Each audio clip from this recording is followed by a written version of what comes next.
Hello everyone, a very good evening to everyone, to all my viewers and all my wonderful students. Guys, today the MCQ for you is that A agrees with B to discover treasure by magic. The agreement is of what or which nature? ध्यान से समझिए question को कि question में क्या कहा जा रहा है। A agrees with B, A B के साथ अग्री करता है to discover treasure by magic, कि ट्रेजर को वो मैजिक से, जादू से खोज लेगा, जादू से खोज लेगा। जैसे पहले आप सुनते थे ना कि हम ये ऐसे करेंगे तो यहां पे मतलब कि मोबाइल आ जाएगा, ऐसे करेंगे तो कबूतर आ जाएगा। तो जादू से मतलब ये तो हाथ की सफाई ये नाटक करने वाले या जादूगर वगैरह लोग दिखाते हैं।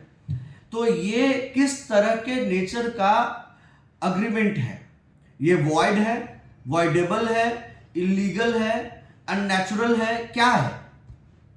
ये क्वेश्चन ना जाने कितनी बार जुडिशियल सर्विसेज में, क्लैट यूजी पीजी में और भी लीगल एडवाइजर्स वगैरह के एग्जाम में बहुतों बार पूछा जा चुका है।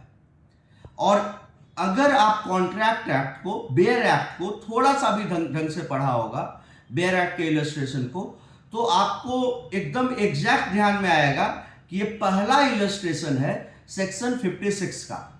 सेक्शन 56 में एग्जैक्टली यही सेम चीज है, पहला इलस्ट्रेशन यही दिया गया है सेक्शन 56 में, जिसको कि इनिशियल इम्पॉसिबिलिटी और सब्सिक्वेंट इम्पॉसिबिलिटी की बात की गई है, जिसको कि हम लोग पॉपुलरली सब्सिक्वेंट इम्पॉसिबिलिटी को डॉक्ट्रिन ऑफ फ्रस्ट्रेशन भी कहते हैं।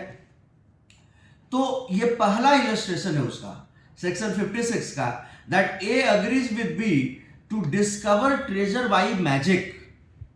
इस तरह के अग्रीमेंट को इंडिया में हम लोग रिकॉग्नाइज नहीं करते, ठीक है। तो ये मतलब कि दिस अग्रीमेंट इज वॉइड, ये इनिशियल इम्पॉसिबिलिटी है, ये बाद में नहीं, शुरू में ही वॉइड है, ये कॉन्ट्रैक्ट के स्टेज पे गया ही नहीं। से सब्सिक्वेंट इम्पॉसिबिलिटी में होता है कि कॉन्ट्रैक्ट बिकम्स वॉइड। ये इनिशियल है, पहला मतलब सेक्शन 56 का पहला वाला पार्ट है, इनिशियल इम्पॉसिबिलिटी है, शुरू से ही ये पॉसिबल नहीं है। तो अग्रीमेंट कॉन्ट्रैक्ट के स्टेज पे पहुंचा ही नहीं, तो कॉन्ट्रैक्ट लिखाएगा ही नहीं और कॉन्ट्रैक्ट बिकम्स होगा ही नहीं। ये क्या होगा? अग्रीमेंट ही रह जाएगा। और अग्रीमेंट के साथ क्या यूज होता है? इज। Agreement is void. अगर अग्रीमेंट के साथ वॉइड यूज करना है तो अग्रीमेंट और वॉइड के बीच में जो शब्द है वो इज होगा, और कॉन्ट्रैक्ट और वॉइड के बीच में अगर शब्द जोड़ना है तो कॉन्ट्रैक्ट और वॉइड के बीच में जो शब्द होगा वो बिकम्स होगा। अग्रीमेंट के साथ क्या होगा? Agreement is void, right? तो option first, that is void, nature would be the exact nature of the agreement, right? तो इसका जो करेक्ट आंसर है वो void होगा। Option A would be the correct option, that is void. I hope that you have understood the concept. Thank you everyone for watching. जय हिंद, जय श्री राम।